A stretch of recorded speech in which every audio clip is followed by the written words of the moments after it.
आप सब यकीन मानिएगा, मैं जितना इस घटना के बारे में पढ़ रही थी, जितना इसे न्यूज़ में देख रही थी, उतना ही अंदर से खुद भी टूटती जा रही थी। एक लड़की होने के नाते मैं बहुत अच्छे से महसूस कर पा रही हूँ कि कितने सपने सजाकर एक लड़की अपना घर छोड़कर अपने पति के घर जाती है, लेकिन जब ऐसी घटनाएं सामने आती है तो सिर्फ एक खबर नहीं बनती, बल्कि हर लड़की के अंदर एक डर जन्म लेता है।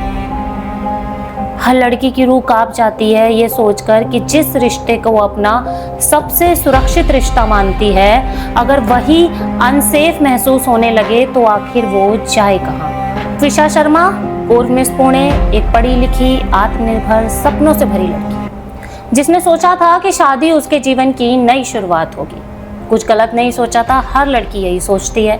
लेकिन सोचिए, शादी के महज 5 महीने बाद 12 मई को भोपाल के अपने ससुराल में वही लड़की मृत पाई जाती है। घर वालों के कहने पर मैच मेकिंग साइट पर लड़के से मुलाकात की, रिश्ता तय हुआ। ऊपर से सब सम्मानित, पढ़ा लिखा, कानून जानने वाला परिवार। त्विषा के घर वालों को लगा कि हमारी बेटी खुश रहेगी।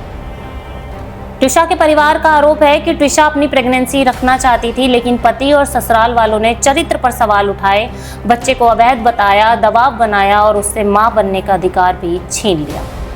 त्विषा का अपनी दोस्त को भेजा आखिरी मैसेज दिल दहला देता है, मैं फंस गई हूँ, बस तू मत फंसना। त्विषा ने आखिरी पलों में अपनी माँ को भी मैसेज किए। उसने बताया कि वो यहाँ पर ठीक नहीं है, उसके साथ बुरा बर्ताव हो रहा है, उसे यहाँ से ले जाओ। ये सिर्फ मैसेजेस नहीं थे, ये उस लड़की की आखिरी चीख थी जो शायद बहुत पहले से मदद की मांग कर रही थी। लेकिन समाज उसे सिर्फ एक सलाह देता रहा, एडजस्ट कर लो, सब ठीक हो जाएगा। आज ये सवाल हर उस माता पिता से भी है जो अपनी बेटियों की शिकायत सुनकर उन्हें कहते हैं, थोड़ा सह लो, शादी में ऐसा होता है, एडजस्ट कर लो, हम बात करेंगे ना। कब तक? आखिर कब तक बेटियों को सहने की ट्रेनिंग दी जाएगी और बेटों को जिम्मेदारी की नहीं? सबसे बड़ा सवाल, अगर त्विषा सच में अपनी जिंदगी खत्म करना चाहती थी तो उसने अपने मायके आने के लिए टिकट क्यों बुक कराया? जो लड़की घर लौटने की तैयारी कर रही थी, क्या वो सच में मरना चाहती थी? अगर ये सुसाइड था तो कोई सुसाइड नोट पुलिस को क्यों नहीं मिला? सोचिए, एक परिवार अपनी बेटी का अंतिम संस्कार इसलिए नहीं कर पा रहा क्योंकि उन्हें डर है कहीं इंसाफ की आखिरी उम्मीद भी राख में न बदल जाए। ये सिर्फ दर्द नहीं है, ये सिस्टम पर अविश्वास की पराकाष्ठा है। क्या आप सोच सकते हैं कि कितनी बड़ी मजबूरी होगी जब माता पिता अपनी बेटी की आत्मा की शांति से पहले इंसाफ की लड़ाई चुनते हैं। पति समर सिंह पेशे से वकील अभी फरार है, पुलिस ने जिन पे 10,000 का इनाम रखा है। मां गिरिबाला सिंह रिटायर्ड जज अग्रिम जमानत पर बाहर है। यहाँ सबसे बड़ा सवाल, क्या कानून सिर्फ आम लोगों के लिए सख्त है? क्या रसूखदार परिवारों के लिए जांच की रफ्तार धीमी पड़ जाती है?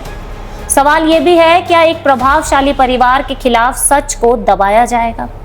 क्या एक बेटी की मौत के बाद भी उसके चरित्र पर सवाल उठाकर केस को कमजोर किया जाएगा? या फिर इस बार जनता की आवाज सच में इंसाफ दिलाएगी? क्योंकि कई बार आपका किया गया सिर्फ एक शेयर, एक पोस्ट, एक आवाज किसी दूसरी त्विषा तक हिम्मत बनकर पहुंच सकता है, जो शायद अभी किसी कमरे में अकेली बैठी हो, डर रही हो, टूट रही हो, लेकिन बोल नहीं पा रही हो। और शायद इसी सच्चाई को एनसीआरबी की रिपोर्ट और भी डरावना बना देती है, क्योंकि आंकड़ों के मुताबिक भारत में हर दिन 16 महिलाएं घरेलू हिंसा, वैवाहिक उत्पीड़न जैसी परिस्थितियों का सामना करती हैं। आप सोचिए, ये वो 16 महिलाएं हैं जो रिपोर्टेड हैं, जिन्होंने अपने ससुराल वालों के खिलाफ, अपने परिवार वालों के खिलाफ केस दर्ज कराए हैं। और कितनी महिलाएं हैं जो चुप रहती हैं। ये सिर्फ एक केस नहीं है, ये एक पैटर्न है, एक सिस्टम की तस्वीर है। अगर आज हम चुप रहे ना, तो कल कोई और त्विषा आखिरी मैसेज लिखेगी। सोच लीजिएगा।